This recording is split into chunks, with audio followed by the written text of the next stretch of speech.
ഈ ഒരു വീഡിയോയിലൂടെ നമ്മൾ വളരെ പ്രധാനപ്പെട്ട കാര്യമാണ് നോക്കാൻ പോകുന്നത്. സോ അതിലേക്ക് പോകുന്നതിന് മുമ്പ് നിങ്ങൾ ലൈക്ക് തുറന്ന് വളരെയധികം ഇമ്പോർട്ടൻ്റ് ആണ്. 200 ലൈക്കിൻ്റെ ടാർഗറ്റ്. സോ എല്ലാവരും അതിലേക്ക് എത്തിക്കുമെന്ന് വിചാരിക്കുന്നു.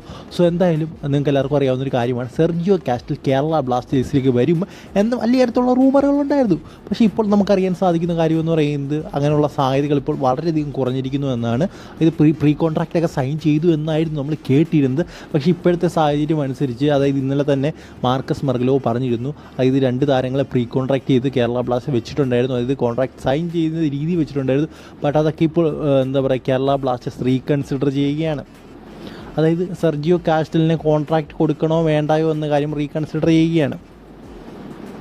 അതായത് കുറച്ചുകൂടെ എനിക്ക് തോന്നുന്നു എഫിഷ്യൻ്റായിട്ടുള്ള പ്ലേസിനെ എത്തിക്കാനായിരിക്കും ഇപ്പോൾ കേരള ബ്ലാസ്റ്റേഴ്സ് നോക്കുന്നത്. കാരണം ഫാൻസിൻ്റെ സപ്പോർട്ട് ഓരോ ദിവസം കൂടുന്തോറും കുറഞ്ഞുകൊണ്ടിരിക്കുകയാണ്.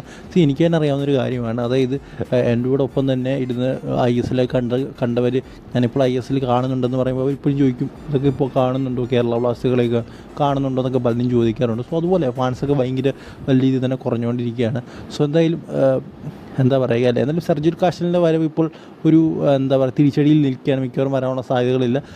എൻ്റെ ഒരു അഭിപ്രായം എന്ന് പറയുന്നത് ഇപ്പോൾ അർമാണ്ടോ സദിക്കോ അവൈലബിൾ ആണ്. സോ അതിലേക്ക് പോകുന്നതായിരിക്കാം കുറച്ചുകൂടെ നല്ലത്. സെർജിയോ കാസ്റ്റലിനെ കാട്ടി ഒരു മികച്ച പ്ലെയറായിട്ടാണ് എനിക്ക് അർമാണ്ടോ സദിക്കോനെ തോന്നിയിട്ടുള്ളൂ. സോ നിങ്ങളുടെ അഭിപ്രായം കമൻറ്റ് ബോക്സിൽ പറയുക.